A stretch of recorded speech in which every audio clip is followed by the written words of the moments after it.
ಚಿತ್ರದುರ್ಗ ಮುರುಘಾ ಮಠದ ಹಾಸ್ಟೆಲ್ನಲ್ಲಿ ವಾಸವಿದ್ದ 22 ಅನಾಥ ಮಕ್ಕಳು ನಾಪತ್ತೆಯಾಗಿರುವ ಗಂಭೀರ ಆರೋಪ ಕೇಳಿಬಂದಿದೆ. ನಾಪತ್ತೆಯಾಗಿರುವವರ ಪೈಕಿ 14 ಹೆಣ್ಣು ಹಾಗೂ 8 ಗಂಡು ಮಕ್ಕಳಿದ್ದಾರೆ. ನಾಪತ್ತೆಯಾಗಿರುವ ಮಕ್ಕಳು ಎಲ್ಲಿಗೆ ಹೋಗಿದ್ದಾರೆ ಎಂಬ ಬಗ್ಗೆಯೂ ಯಾವುದೇ ಮಾಹಿತಿ ಲಭ್ಯವಾಗಿಲ್ಲ. ದೂರು ನೀಡಿರುವ ಮಕ್ಕಳಲ್ಲದೆ ಇತರ ಅನಾಥ ಮಕ್ಕಳ ಮೇಲೆಯೂ ಶಿವಮೂರ್ತಿ ಮುರುಘಾ ದೌರ್ಜನ್ಯ ಎಸಗಿರಬಹುದು ಎಂಬ ಗಂಭೀರ ಆರೋಪಗಳು ಕೇಳಿಬಂದಿದೆ.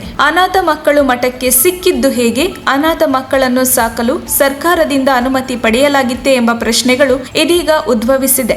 ಬಸವ ಕುಟೀರಕ್ಕೆ ಈ ಹಿಂದೆ ಸರ್ಕಾರದಿಂದ ಅನುದಾನ ನೀಡಿತು. ನಂತರ ಮುರುಘಾ ಶರಣರು 2012ರಲ್ಲಿ ನಿರಾಕರಿಸಿದ್ದರು. ಸರ್ಕಾರದ ಅನುದಾನ ಬಳಕೆ ಮಾಡಿಕೊಳ್ಳದ ಸಂಸ್ಥೆಯ ಬಗ್ಗೆ ಅಧಿಕಾರಿಗಳು ಹೆಚ್ಚು ಗಮನ ನೀಡುತ್ತಿರಲಿಲ್ಲ.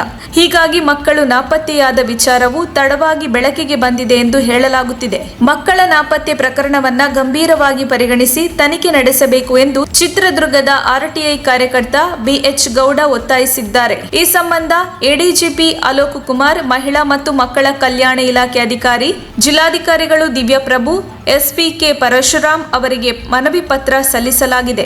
ಇದಲ್ಲದೆ ಚಿತ್ರದುರ್ಗ ಮುರುಘಾ ಮಠದ ವಿದ್ಯಾರ್ಥಿನಿಯರ ಮೇಲೆ ನಡೆದ ಲೈಂಗಿಕ ದೌರ್ಜನ್ಯ ಪ್ರಕರಣಕ್ಕೆ ಸಂಬಂಧಿಸಿದಂತೆ ಮತ್ತೊಂದು ಮಹತ್ವದ ಬೆಳವಣಿಗೆ ನಡೆದಿದೆ. ವಿದ್ಯಾರ್ಥಿನಿಯರಿಗೆ ನೈತಿಕ ಬಲ ತುಂಬಿ ದೂರು ನೀಡಲು ಸಹಕರಿಸಿದ್ದ ಒಡನಾಡಿ ಸಂಸ್ಥೆಯ ಪರಶುರಾಮ್ ಅವರಿಗೆ ಪ್ರಕರಣದ ವಿಚಾರದಲ್ಲಿ ಸುಮ್ಮನಾಗಲು ಅಥವಾ ಹಿಂದೆ ಸರಿಯಲು 3 ಕೋಟಿ ಆಮಿಷ ಒಡ್ಡಲಾಗಿತ್ತು ಎಂಬ ಮಾತುಗಳು ಕೇಳಿಬಂದಿದ್ದವು. ಈ ಕುರಿತು ಪರಶುರಾಮ್ ಅವರೇ ಅಧಿಕೃತವಾಗಿ ಮಾತನಾಡಿದ ನಂತರ ಆರೋಪಕ್ಕೆ ಪುಷ್ಟಿ ಸಿಕ್ಕಂತೆ ಆಗಿತ್ತು. ಪ್ರಕರಣಕ್ಕೆ ಸಂಬಂಧಿಸಿದಂತೆ ಪೂರಕ ಸಾಕ್ಷ್ಯ ನೀಡಬೇಕು ಎಂದು ಕೋರಿ ಪರಶುರಾಮ್ ಅವರಿಗೆ ಪ್ರಕರಣದ ತನಿಖಾಧಿಕಾರಿಗಳು DYSP ಲೋಕೇಶ್ ನೋಟಿಸ್ ಜಾರಿ ಮಾಡಿದ್ದಾರೆ. ಅನಾರೋಗ್ಯ ಕಾರಣದಿಂದ ವಿಚಾರಣೆಗೆ ಹಾಜರಾಗಲು ಸಾಧ್ಯವಿಲ್ಲ, ಆನ್ಲೈನ್ ವಿಚಾರಣೆ ಎದುರಿಸುತ್ತೇನೆ ಎಂದು ಪರಶುರಾಮ್ ಹೇಳಿದ್ದಾರೆ.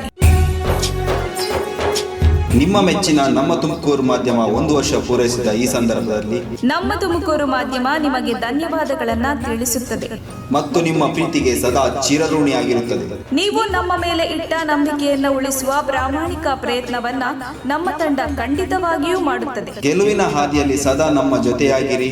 ನಮ್ಮ ಚಾನೆಲ್ ಅನ್ನು ಸಬ್ಸ್ಕ್ರೈಬ್ ಮಾಡಿ. ಸುದ್ದಿ ಅನ್ನೋದು ಬರೀ ಕಥೆಯಾಗದೆ ನಮ್ದ ಜೀವ ಗಾಳಿಗೆ ಬೆಳಕಾಗಿದೆ, ಗೆಲುವಿನ ಹಾದಿಯಲ್ಲಿ ನಗು ಮೂಡಿದೆ.